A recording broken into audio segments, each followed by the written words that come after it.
আমার প্রিয় ছেলে মেয়েরা, আশা করি তোমরা সবাই ভালো আছো, সুস্থ আছো। আমি তোমাদের লিপিকা সিস্টার। আমি তোমাদের এখন বাংলা পাতাপাড়া ক্লাস দেব। আজ বুধবার, তোমরা এখন বাংলা খাতা বই নিয়ে বসো। আমি এখন কিছু তোমাদের রিভিশন কোশ্চেন করাবো। দেখো, দুই একটি শব্দে উত্তর দাও। নৌকা যাত্রা কবিতায় শিশুটি কোথায় মিথ্যে ঘুরে বেড়াবে না? উত্তর হবে হাটে। খঞ্জন কখন আসবে? শীতের সময়। কারা নদী থেকে সোনা তোলার জন্য সোনাদের গ্রামে এসেছিল? সরকারের লোকেরা। রামচন্দ্রকে কত বছরের জন্য বনে যেতে হয়েছিল? 14 বছর। রাজগঞ্জের ঘাটে কার নৌকা বাঁধা আছে? মধুমাঝির। জীবন সর্দারের আসল নাম কি? সুনীল বন্দ্যোপাধ্যায়। এইগুলো কিন্তু আমি কবি পরিচিতির থেকে দিয়েছি। ঘোড়া যায় 14 বিদিম, আশ্চর্য কৌটো, এই বইগুলি কার লেখা?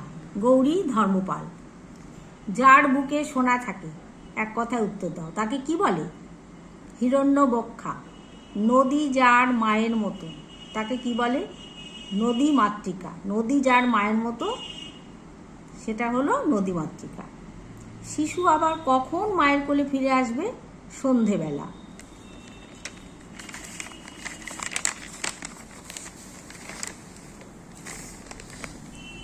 রিভিশন কোশ্চেন করাচ্ছি, দেখো দুই একটি শব্দে। কারমাটা রেল স্টেশনে কে ডাক্তারবাবুকে উচিত শিক্ষা দিয়েছিল? ঈশ্বরচন্দ্র বিদ্যাসাগর।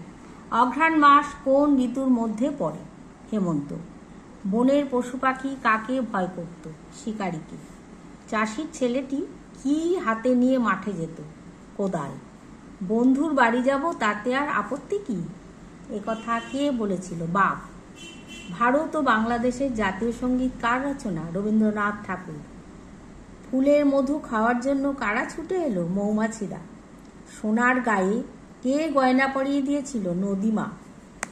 ধানের ক্ষেতে কারা লুকোচুরি খেলা করে? রৌদ্র ছায়া। রবীন্দ্রনাথ ঠাকুরের কোন কবিতায় বাতাস চষা মাটির গন্ধে ভরে ওঠে? আমরা চাষ করি আনন্দে কবিতা।